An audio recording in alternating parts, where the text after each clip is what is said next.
Inter সরকার নতুন গঠন হওয়ার পরে দেখতেছি বেশি বেশি করে আমাদের মেয়েদের উপর নির্যাতনের মতো ঘটনা ঘটছে।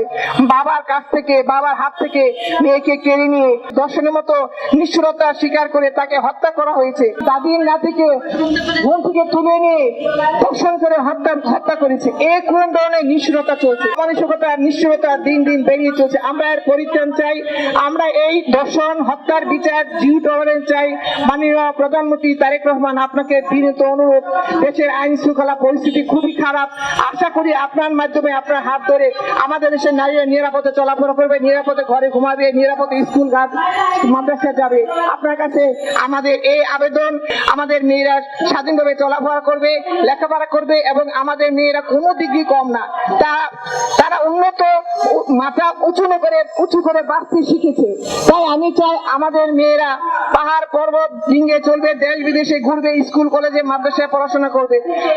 আমার এই আকুল আবেদন, আমরা হত্যার, ধর্ষণের বিচার, জিরো টলারেন্স চাই।